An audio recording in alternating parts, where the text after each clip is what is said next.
Odd sentence वाले questions काफी परेशान करते हैं। इस वीडियो में समझेंगे कि इस टाइप के क्वेश्चंस को कैसे अटेम्प्ट किया जाए, क्या स्ट्रेटजी होनी चाहिए, और इसको समझने के लिए कैट 2025 के कुछ क्वेश्चंस हम लोग करेंगे। उससे आपको क्लियर हो जाएगा। ऑड सेंटेंस को करते टाइम दो तीन चीजें ध्यान रखनी है। आपको सेंटेंसेस को अच्छे से पढ़ना है। अच्छे से पढ़ के आपको एक चीज समझ में आ जाएगी कि अगर 5 सेंटेंस हैं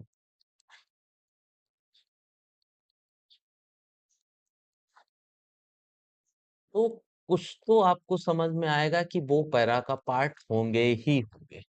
ठीक है, वो एक आइडिया से जुड़े होंगे, वो पैरा में कंट्रीब्यूट कर रहे होंगे। मान लो आपको समझ में आ गया सेकेंड, फोर्थ और फिफ्थ पैरा का पार्ट है, पैरा को कंट्रीब्यूट कर रहे हैं। ठीक है, अब आते हैं 1 और 3 पे। दोनों को पढ़ना है, दोनों का मेन पॉइंट समझना है कि 1 का मेन पॉइंट क्या है, 3 का मेन पॉइंट क्या है। और एक चीज और समझनी है कि ये पैरा की स्टोरी को कंट्रीब्यूट कर रहे हैं कि नहीं कर रहे हैं।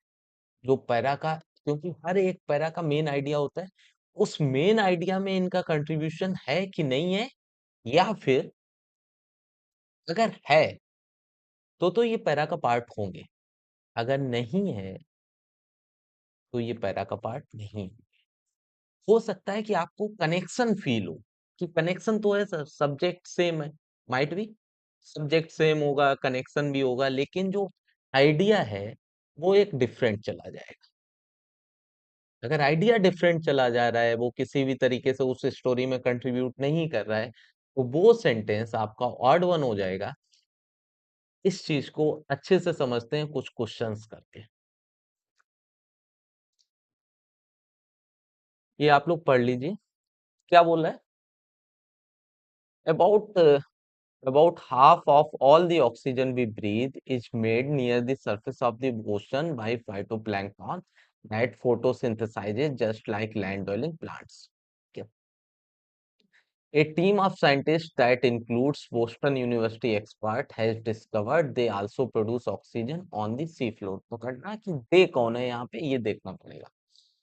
The research team used deep sea chambers that land on the seafloor and enclose the seawater, sediment, polymetallic nodule and living organism। बोल रहा है रिसर्च टीम ने डीप सी चैम्बर यूज किए जो लैंड हुए सी फ्लोर पे, और इन्होंने इनक्लोज किया sea water, sediment, polymetallic nodule. The discovery is a surprising. कौन सी डिस्कवरी? देखना है कि डिस्कवरी कौन सी बात हो रही है। The discovery is a surprising considering oxygen is typically created by plants and organism with help from the sun, not by rocks on the ocean floor. कौन सी डिस्कवरी की बात हो रही है? जो दो में बात हुई है, तो ये चीज तो क्लियर है कि 2 और 4 पार्ट ऑफ द स्टोरी है। ठीक है, अब आते हैं। The deep sea rocks called polymetallic nodules don't only host a surprising number of sea kitters, कि जो डीप सी रॉक है केवल सरप्राइजिंग नंबर ऑफ सी किटर्स को होस्ट नहीं करते हैं,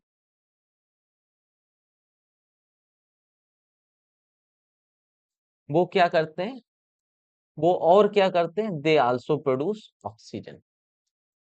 तो सेकेंड स्टोरी का पार्ट है, 4 स्टोरी का पार्ट है, 5 स्टोरी का पार्ट।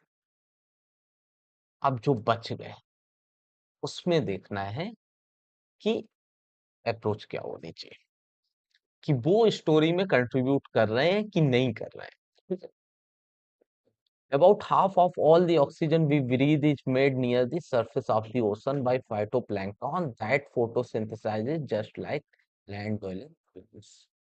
अब तो नियर द सरफेस वाली बात आ गई, तो ये तो कंट्रीब्यूट कर सकता है, बिल्कुल कर सकता है। ठीक है, थर्ड पे आते हैं। The research team use deep sea chambers that land on the sea floor and enclose the sea wall.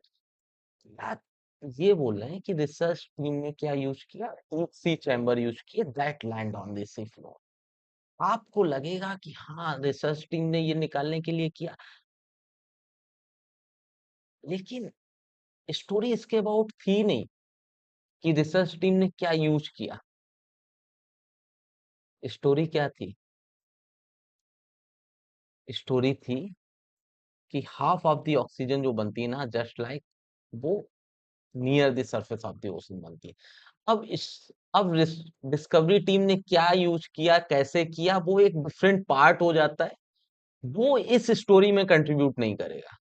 देखो, यहाँ पे ये एक डिफरेंट आइडिया है कि रिसर्च टीम ने ये यूज किया, रिसर्च टीम ने ये यूज किया, तो ये स्टोरी को कैसे आगे बढ़ा रहा है?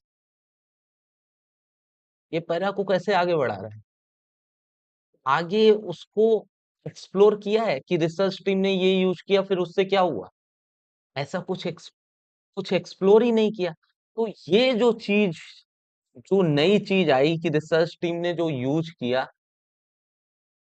उसका उसको आगे ही नहीं बढ़ाया, उस आइडिया को आगे ही नहीं बढ़ाया, तो ये तो एक नई चीज है जो किसी भी तरीके से पैरा में कंट्रीब्यूट नहीं कर रही है। तो ये तो कंट्रीब्यूट कर रहा है, तो ऑड वन कौन सा हो गया?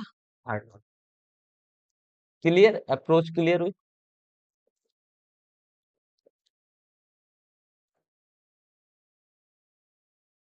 अब आते हैं एक और क्वेश्चन पे।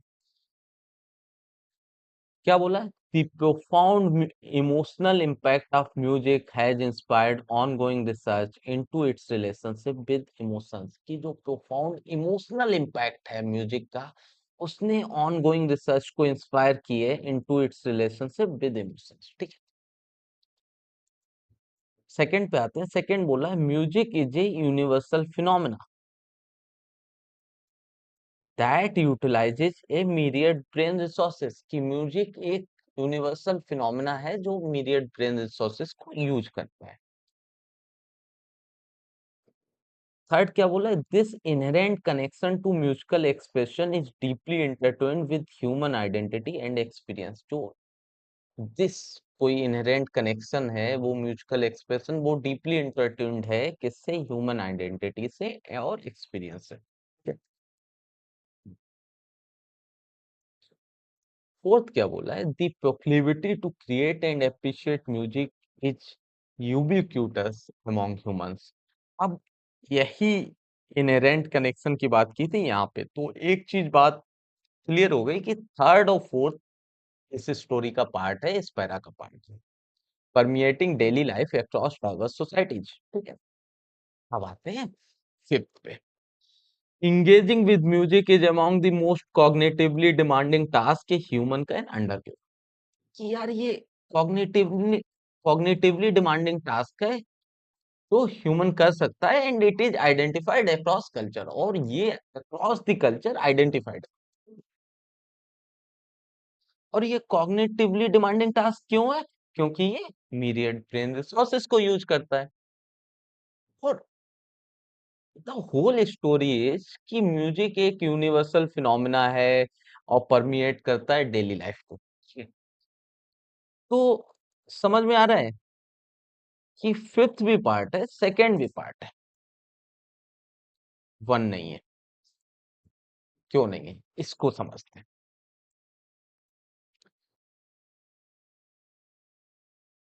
यार, क्या बोला है कि इमोशनल इम्पैक्ट ऑफ म्यूजिक, कहीं बात हुआ है इमोशनल इम्पैक्ट ऑफ म्यूजिक इसके अलावा, इस सेंटेंस के अलावा?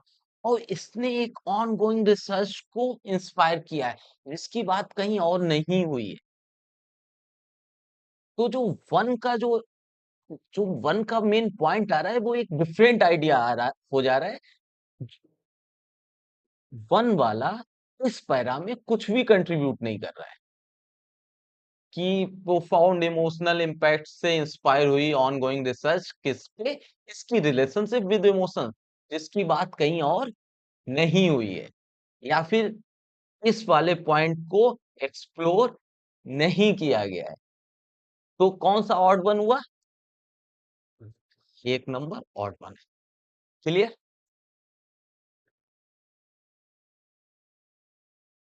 अब आते हैं स्लॉट टू पे। क्या बोला है? PFAS are a class of about 15,000 compounds most frequently used to make products water, stain and grease resistant. ठीक है, तो पहले वो सारे ऑप्शंस कंसीडर कर लेंगे जो आपको लगता है कि स्टोरी का पार्ट है ही। ठीक है, फिर जो रिमेनिंग है उस पे देखना है कि वो स्टोरी को कंट्रीब्यूट कर रहे हैं कि नहीं कर रहे हैं, या फिर उस आइडिया को कंट्रीब्यूट कर रहे हैं कि नहीं कर रहे हैं। ठीक है, सेकंड पे पढ़ते हैं। New research suggest exposure to some common perfluoroalkyl and polyfluoroalkyl substances, that is PFAs, cause changes to gene activity and that these changes are linked to health problems including multiple cancers, neurological disorders and autoimmune disease। ठीक है, कि PFS से क्या होता है कि यार health problem आता है जीन एक्टिविटी में चेंज के कारण। ठीक है, these PFS compound are dubbed forever chemical. इन पीएफए कंपाउंड को फॉरएवर केमिकल बोला जाता है क्योंकि ये नेचुरली ब्रेक डाउन नहीं होते हैं इन्वायरमेंट।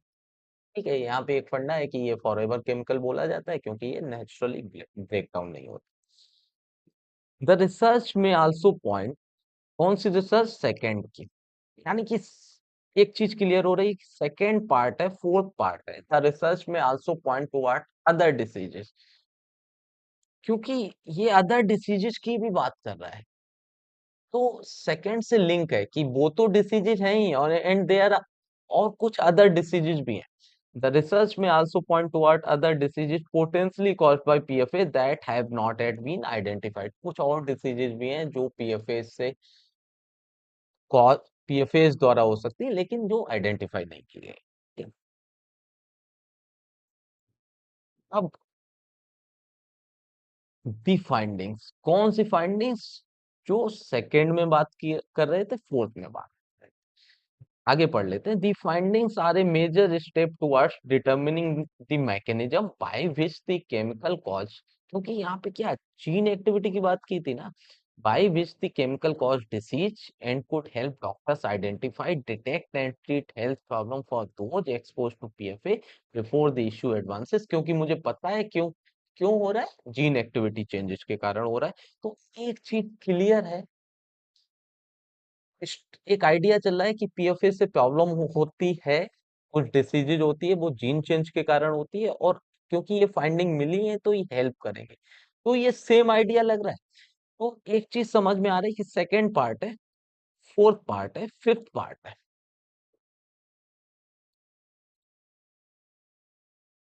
अब देखते हैं कि वन और थ्री पार्ट है कि नहीं है, या फिर ये देखते हैं कि ये इस आइडिया में कंट्रीब्यूट कर रहा है कि नहीं कर रहा है।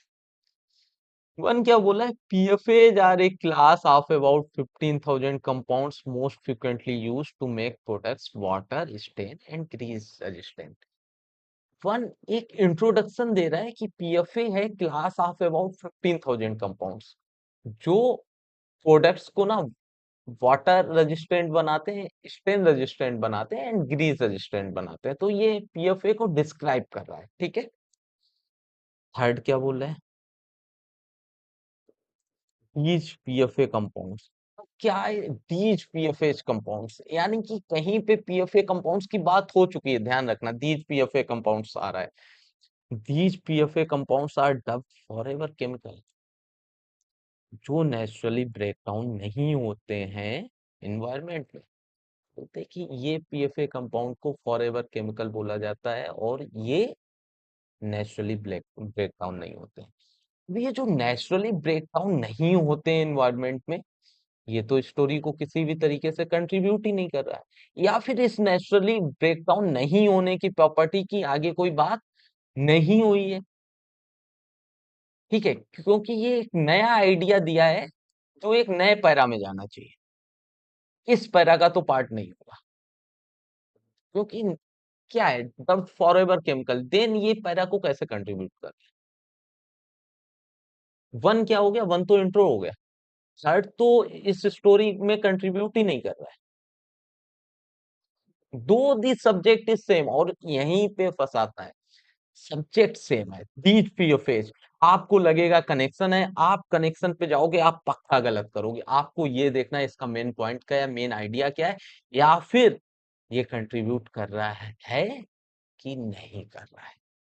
ठीक है, तो थर्ड कंट्रीब्यूट नहीं कर रहा है, तो थर्ड क्या हो गया, ऑड हो गया। क्लियर? एक और करते हैं।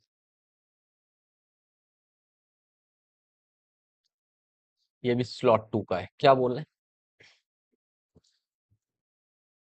Sporting a copper coloured pixie cut and a pair of pink feather antler was himself resembles a child doodle। बोले कि यार स्पोर्टिंग कलर्ड पिक्सी कट और pair of pink feather antler पहन के और हिमसेल्फ कैसे लग रहे हैं, चाइल्ड्स डूडल लग रहे हैं। ठीक है, his casual mil his casual millennial delivery किसकी, दोस्त की, peppered with and ah make surreal concept sound like items on a brunch menu. कि यार उसकी जो टॉस की कैजुअल मिलेनियल डिलीवरी है, जो पेपर्ड होती है और आह के साथ, सूरियल कॉन्सेप्ट को कैसे बनाती है, items on a brunch menu. Third क्या बोल रहा है, though he may have failed so far in his colour scouting mission. कि यार might be he may have failed in his colour scouting mission, but this hour leaves you tickled pink. ये hour आपको कैसा tickled pink leave करेगा। ठीक है, like his previous show, like his previous show, और previous show कौन सा है, माय फेवरेट से है, this is an hour of sit down comedy. ये शो को डिस्क्राइब कर रहा है, this is an hour of sit down comedy aided by an overhead camera which relays toss theories illustrated with illustrated with crayon squiggles onto a screen behind him।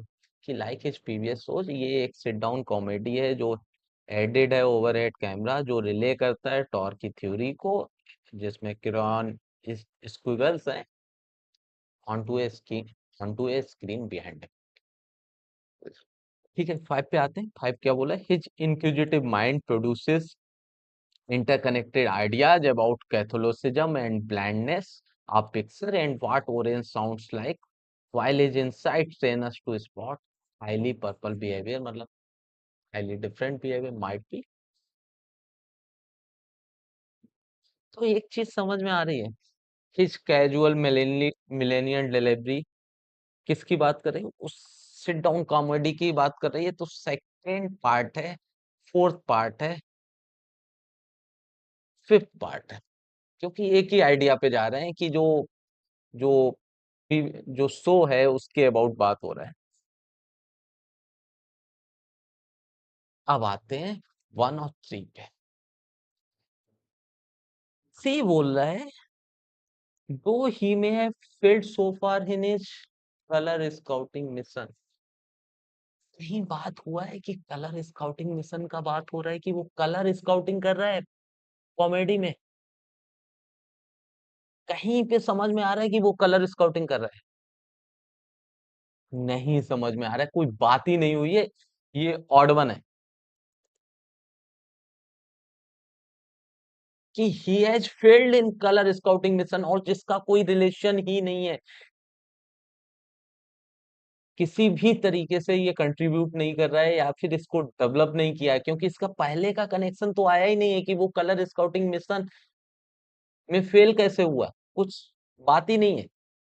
तो third odd one है, ये उसी चीज को explain कर रहा है कि टॉस कैसा दिख रहा है और फिर टॉस कैसे डिलीवर कर रहा है, ये सब उसी चीज का पार्ट है।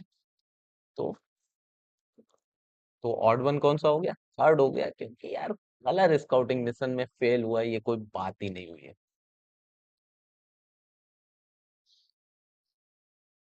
अब आते हैं स्लॉट वन के क्वेश्चन पे, क्या बोल रहा है, The Bayeux tapestry was therefore an obvious way to tell people about the downfall of the English and the rise of the normals। कि जो ये टेपेस्ट्री है, ये क्या है, obvious way to tell about the downfall of the English और rise of the Normans. ठीक है,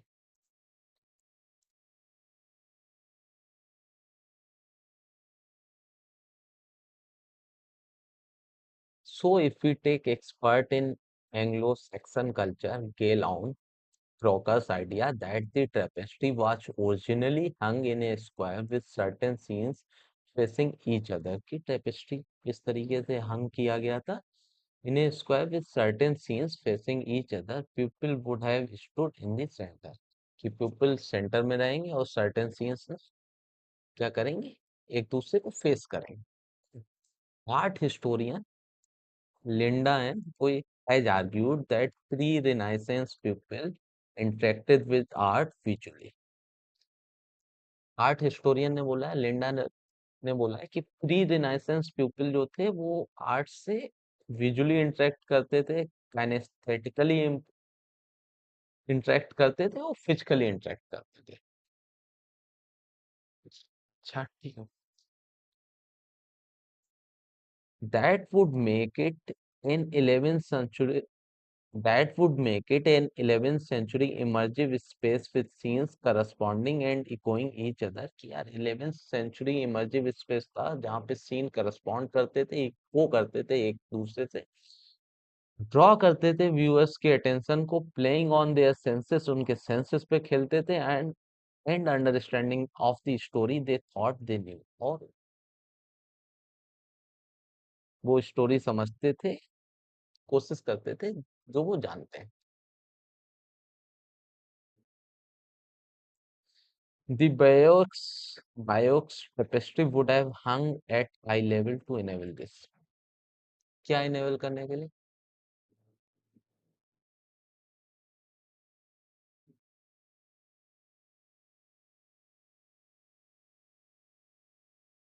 क्या enable करने के लिए?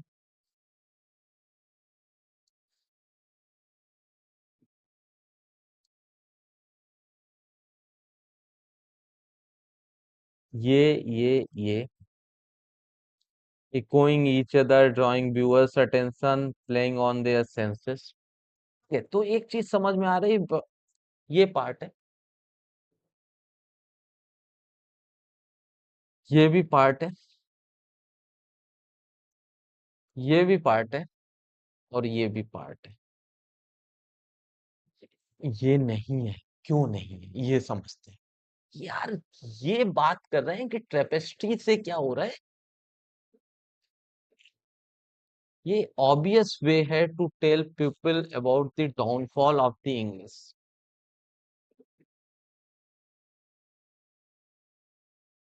अब ये जो ऑब्वियस वे है to tell people about the downfall of the English, इसको, ये एक नया आइडिया है. ये किसी भी तरीके से जो आइडिया चल रहा था पैरा का उससे कंट्रीब्यूट नहीं कर रहा है. ये एक नया पॉइंट है. अगर इसको लेना है तो पैरा चेंज करना पड़ेगा, या फिर इस आइडिया को, वाला जो पॉइंट है, इसको कहीं पे भी एक्सप्लोर नहीं किया है इस पैरा में, कि downfall of the English and the rise of the Normans. आगे कोई बात हुई है? कोई बात नहीं हुई. कोई भी किसी भी तरीके से ये पैरा को कंट्रीब्यूट कर रहा है? नहीं कर रहा है.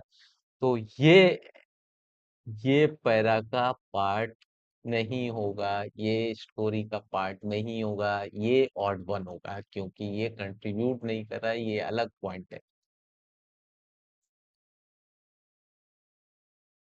अब आते हैं इस क्वेश्चन पे. क्या बोला है? Developments both technological and socio cultural have afforded us far greater freedom over time that we had in the past. की जो टेक्नोलॉजिकल और सोशियो कल्चरल डेवलपमेंट है, इसने ग्रेटर फ्रीडम दी है डेथ पे in comparison to past. And while we are still adapting ourselves to that freedom, हो सकता है कि हम अडेप्ट कर रहे हैं to that freedom still, we now appreciate, at least we are appreciating the moral importance of this freedom. हम लोग इसकी moral importance समझ रहे हैं. बट आई बिलीव, अभी ध्यान देना, बट आई बिलीव आया है तो इससे पहले कुछ इसका कंट्रास्ट मिलेगा. ठीक है, देखना कहीं मिल रहा है तो देखना पड़ेगा, और नहीं मिल रहा है तो भी देखना. But I believe that a type of freedom we can call freedom over death, that is, क्या फ्रीडम, जो फ्रीडम ओवर डेथ है, is a freedom in which we save the timing and circumstances of how we die, कि हम लोग timing decide कर पाए और circumstances decide कर पाए हाउ वी डाई, वो होना चाहिए सेंट्रल टू दिस कन्वर्सेशन। अब ये कन्वर्सेशन कौन सा है ये देखना पड़ेगा, ठीक है। Legalising assisted dying is a is but a further step in realising this freedom. ये जो असिस्टेड डाइंग है ये फर्दर स्टेप है realising this freedom over death. कौन सी? फ्रीडम ओवर डेथ की, ठीक है। फोर्थ क्या बोला है? मैनी पीपल इंडोर्स करते हैं टू देयर ओपिनियन या फिर their choices our freedom over death. बहुत लोग इंडोर्स करते हैं अपनी ओपिनियन या चॉइसेस के द्वारा अपनी फ्रीडम ओवर डेथ। उसमें क्या क्या है? Encompassing a right to medical assistance in hastening our death. उसमें एक राइट टू मेडिकल असिस्टेंस है जिससे कि अपनी डेथ को जल्दी, मतलब जल्दी कर सके, ठीक है। Freedom is a notoriously complex and contested philosophical notion। बोला है फ्रीडम एक नोटोरियसली कॉम्प्लेक्स है, कंटेस्टेड फिलोसफिकल नोशन है, and I won't pretend to settle any of the big controversies it raises। मैं मैं प्रिटेंड नहीं कर रहा हूँ to settle any of the big controversies ये रेज करती है कौन सी फ्रीडम। एक चीज समझ में आ रही, I won't pretend but I believe. एक चीज यहाँ से क्लियर है, second part of the story है, 5 part of the story. Legalising assisted dying is but a further step in freedom over death की पार्ट ऑफ द स्टोरी है। अब देखो, अब हो गया। अब अपन आए 1 और 4 पे, जहां पे आप देखना है कि ये स्टोरी को कंट्रीब्यूट करते हैं। तो क्या करते हैं, पहले जो क्लियर है उसमें देख लिया हमने कि ये पार्ट ऑफ द स्टोरी। अब जो रिमेनिंग है वो देखना है कि उसमें वो कंट्रीब्यूट कर रहा है कि नहीं कर रहा है, ठीक है। 1 पे आते हैं। Developments, both technological and socio-cultural, have afforded us far greater freedom over death than we had in the past। ठीक है।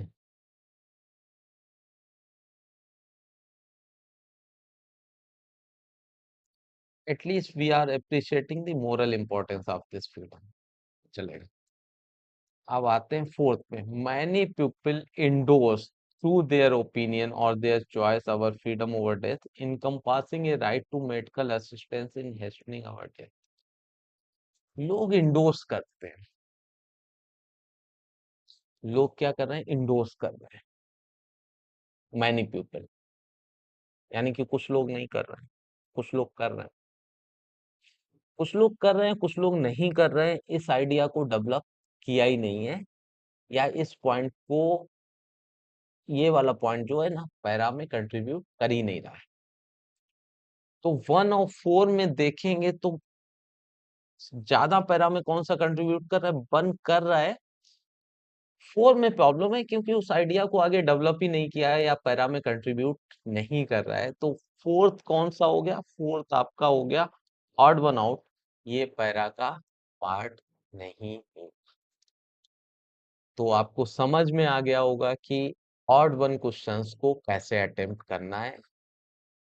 अगर आपको ये वीडियो पसंद आया है तो आप अपने फ्रेंड्स के साथ शेयर करो, मेरे चैनल को सब्सक्राइब करो, और अगर किसी टॉपिक पे वीडियो बनवाना है तो आप कमेंट कर सकते हो।